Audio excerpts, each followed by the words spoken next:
about the tragedy. New details this morning from the investigation of the helicopter crash that killed all 9 people on board.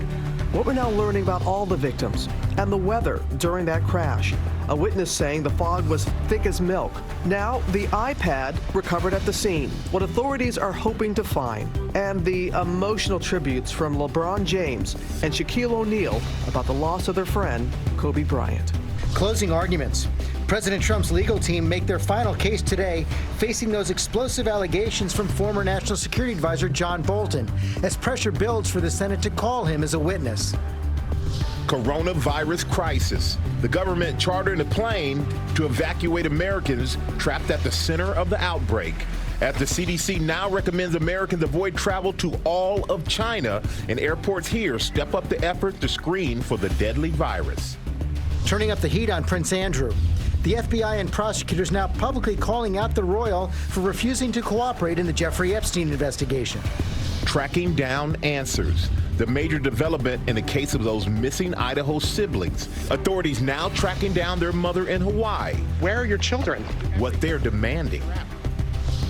I needed to lose you to find me. And Selena Gomez making headlines, what she is now saying about this song and what it reveals about her relationship with Justin Bieber. Live in Times Square, this is Good Morning America. And good morning, America. Hope you all are well this Tuesday morning. Busy day in Washington. Take a live look at the Capitol right there, where President Trump's legal team will make their final argument today in the impeachment trial, hoping to convince the Senate not to call new witnesses like John Bolton. It's going to be another long day there in D.C. We're going to have more on that in a moment, but first we're going to begin with the latest on Kobe Bryant. The NBA paying tribute overnight with moments of silence, and the Lakers postponing their game to honor their former star. And take a look at what UConn did.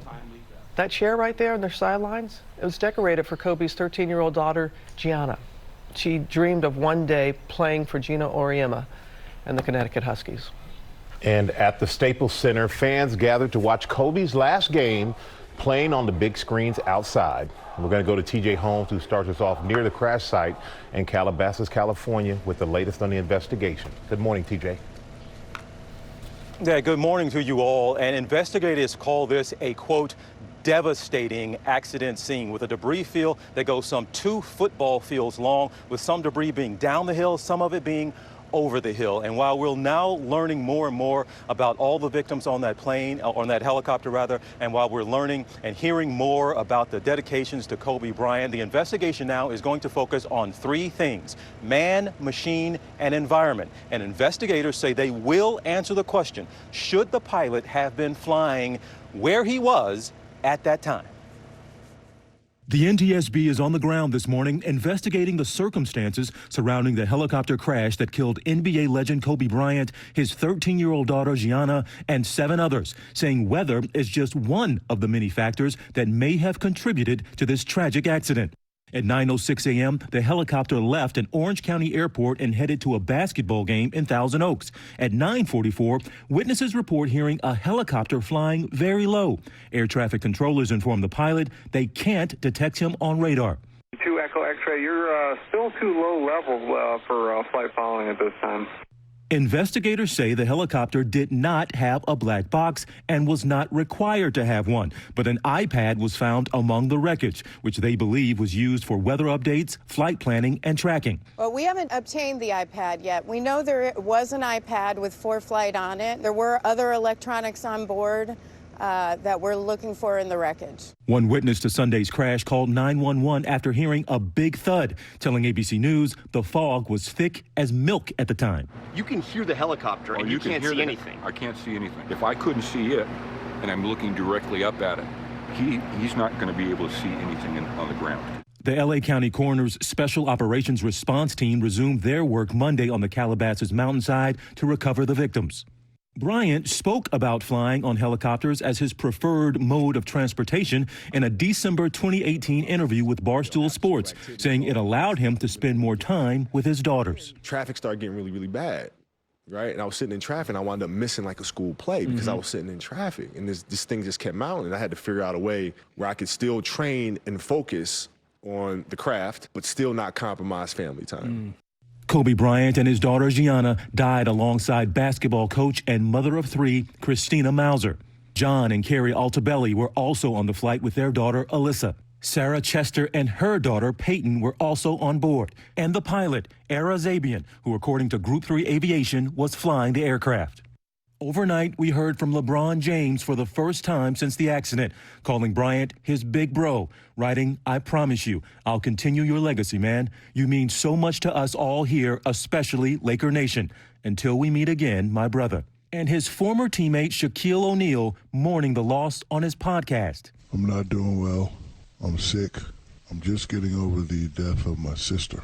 When I saw Kobe and his daughters, loved them. He saw my kids, loved them. If you look at my kids' Instagram, he talked to Sharif yesterday morning. And I love Kobe Bryant. I'm the first to say, hey, I got 4 rings, and I know I couldn't have got 3 without him. The only thing that saddens me is he's not going to be here when he walks into the Hall of Fame. And Jimmy Kimmel talking straight into camera without an audience, honoring his beloved friend Monday night who appeared on Jimmy Kimmel Live 15 times, his last appearance in September. There's no silver lining here. It's all bad. It's all sad. He was a bright light, and that's how I want to remember him. And you all mentioned that the Lakers have postponed their game. Well, they have actually brought in grief counselors to help the Laker employees. The organization there has brought in grief counselors, made them available. And also, fans are looking for a way to deal with their grief as well. And they found a way. They want to actually honor Kobe Bryant. The NBA logo, that silhouette right now of Laker great Jerry West, well, there's a petition out there to change it. And 1.6 million people have signed already that change.org petition to change the NBA logo and make the silhouette now the silhouette of Kobe Bryant. So guys, a lot of people are coping and dealing and finding ways that they want to honor Kobe Bryant, and that's just one of them. TJ, is speaking of help, the NTSB is asking for the public's help in the investigation. Yeah, they're trying to piece together just exactly what the conditions were that morning. We know there was heavy fog by so many eyewitness reports, but they are actually asking for the public, if you have pictures of the weather that morning, to send them to the NTSB. They said that could help them along in their investigation. All right, thank you so much, TJ Holmes. In our next hour, we're going to hear from the family members of those who lost their lives, who lost their loved ones in the crash. We have new details about what happened the hours before the crash as well. George. So many victims of that tragedy. But we are going to turn now to Washington and the impeachment trial of President Trump. Today is the final day for Trump's legal team to make their case as the White House scrambles to contain the damage from that John Bolton bombshell. The former national security advisor's claim that Trump told him Ukraine aid was tied to investigating Joe Biden has fueled new calls to call him as a witness in the trial. Our senior congressional correspondent Mary Bruce is tracking all the latest on Capitol Hill. Good morning, Mary. Good morning, George. While Republican leaders here are trying to stay the course, and the president's legal team insists these allegations don't change a thing. But what is changing here this morning is the calculus of some key Republicans, who now seem increasingly likely to support calling John Bolton as a witness. Making their closing arguments, the president's legal team is doubling down, insisting there is no evidence the president explicitly tied military aid to Ukraine to investigations into his rivals. There was no connection between security assistance and investigations. Making that claim even after explosive allegations from a first-hand witness, Trump's former national security advisor, John Bolton. He reportedly writes in his upcoming book that the president told him directly he was holding nearly $400 million in aid from Ukraine until they agreed to investigate. Overnight, Trump's lawyer Alan Dershowitz arguing even if true, it's not impeachable. Nothing in the Bolton revelations, even if true, would rise to the level of an abuse of power or an impeachable offense.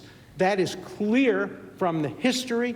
That is clear from the language of the Constitution. But pressure is building, and key Republicans suggest they want to hear from Bolton. I think it's increasingly likely that other Republicans will join those of us who think we should hear from John Bolton. I said before I was curious about what Ambassador Bolton might have to say. I'm still curious. Democrats say it's a game changer. Obviously, the revelations in the New York Times about the Bolton book strengthen the case for witnesses, for documents, even more. Trump denies the allegations and is accusing Bolton of trying to boost the sale of his book. So I haven't seen a manuscript, but I can tell you nothing was ever said to John Bolton. With Bolton ready to testify, the president's team is going on offense, arguing Trump was justified in wanting to investigate Joe Biden and his son Hunter's work for the Ukrainian gas company Burisma. They said there was nothing to see. It was a sham. In fact, every witness who was asked about Hunter Biden's involvement with Burisma agreed there was a potential appearance of a conflict of interest. But Biden maintains there's nothing to investigate. No one has said I've done anything that was wrong, period. What is the defense?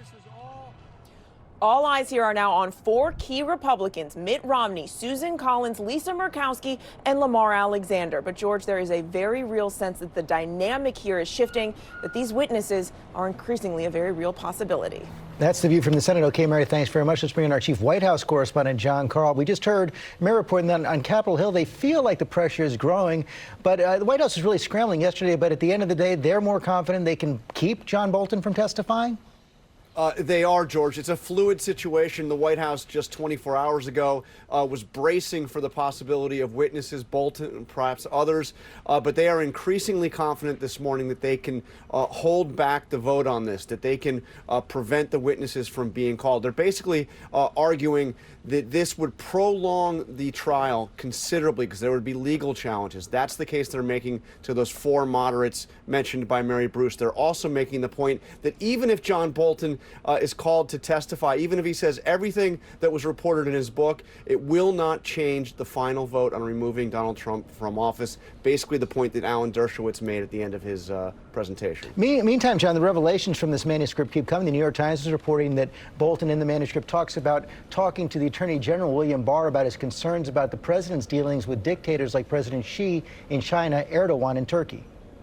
Yeah, here's the bottom line. John Bolton was the national security advisor for 17 months. He was present for virtually all of the president's meetings with foreign leaders and with his top national security advisors. He is somebody who was a legendary note taker. There is likely to be much in this book beyond the revelations about Ukraine. John Karl, thanks very much. I know you and Mary will be joining us for our live coverage of the Senate impeachment trial. I'll be anchoring with our political and legal team starting at 1 Eastern. Robin? All right, George, now the latest on the coronavirus emergency. Alarming new numbers out of China overnight. Cases there skyrocketing. Now more than 4,500 confirmed. And now a government plane is planning to evacuate Americans from Wuhan. Gio Benitez is at JFK Airport here in New York with the latest. Good morning, Gio. Robin, good morning to you. China is now reporting more than 100 deaths. And now there's a new warning from the State Department urging Americans to reconsider travel to all of China as this emergency grows. This morning, new video of overcrowded hospitals in Wuhan. Emergency workers wearing masks and protective gear as they treat patients. We spoke with an American citizen, Johnny Dangerfield from Arizona, who says he and his children were offered a trip home, but declined because his wife is not a U.S. citizen. No one wants to be uncertain of when they're going to be able to go home. For now, he and his family are staying in Wuhan, the epicenter of the crisis. We're in just kind of basic precaution mode of going outside, not going to interacting with people very closely. Chinese state media releasing time-lapse video of a new hospital under construction to deal with the crisis as passengers on board flights around the world are screened for any symptoms. In America, the CDC says there are 5 confirmed cases and at least 110 possible cases across 26 states. But this morning, health officials say the virus has not spread in the U.S., and they say there's no evidence people are contagious if they don't show any symptoms.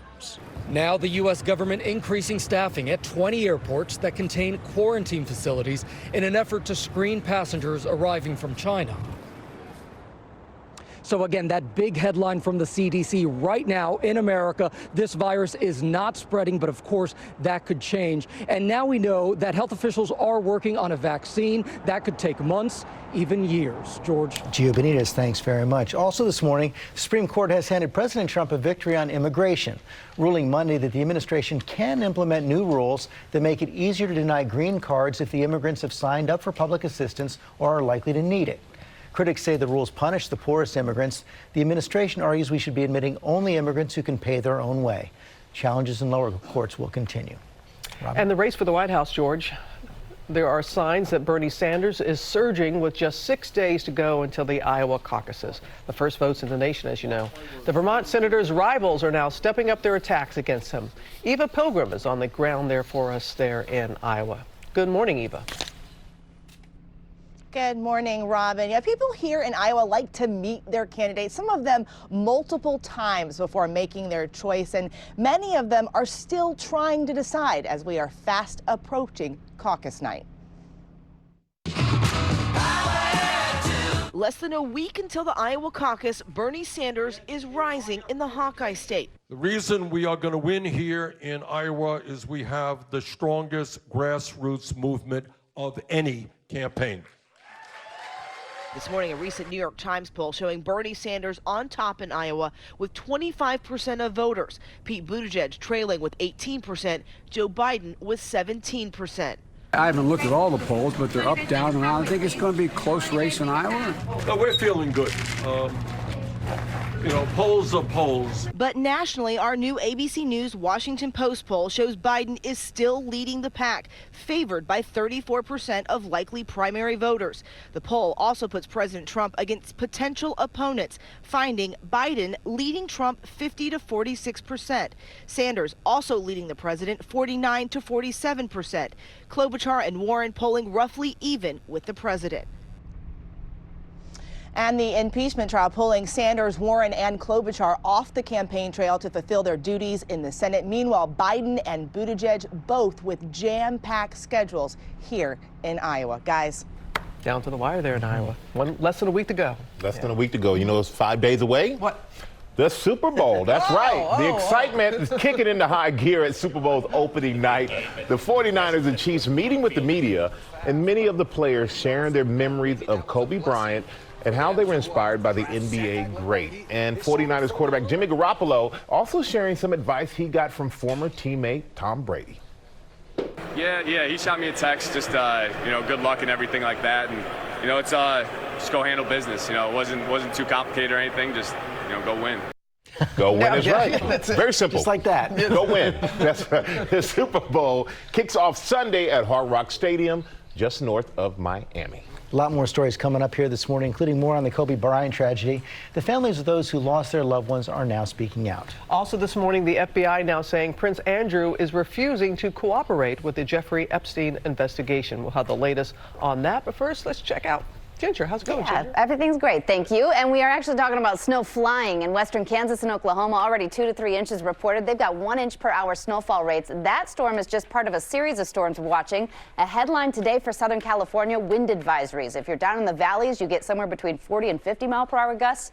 Up in the mountains, up to 70. Then that new storm comes at the Pacific Northwest. They have been incredibly wet. You're going to get more rain going into Thursday. And then the storms are going to kind of combine some cold air. The Northeast by this weekend, we could get some wintry weather. Your local weather in 30 seconds. First, the Tuesday trivia, sponsored by Subaru.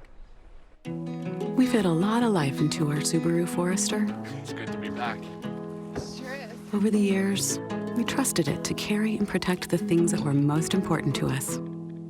Good boy. We always knew we had a lot of life ahead of us. Remember this? That's why we chose a car we knew would be there for us through it all. Welcome to the all-new 2019 Subaru Forester, the longest-lasting, most trusted Forester ever. Mostly cloudy and breezy today, definitely feeling like the bottom of January. Temperatures start out in the upper 30s. We'll hit a high today about 46 degrees, but again, feeling much cooler than yesterday. Your Wednesday, your Thursday at 43 and 42. We're 45 on Friday, still looking mainly dry, but there is still the potential of a coastal storm system over the weekend, looking like Saturday with a high of 45. Breezy and turning much cooler by the time we get to Sunday, but at least going back over to sunshine.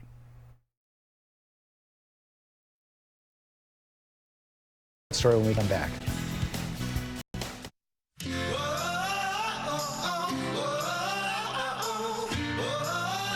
Every glass of Tropicana Pure Premium Orange Juice has a million little sips of sunshine. It's a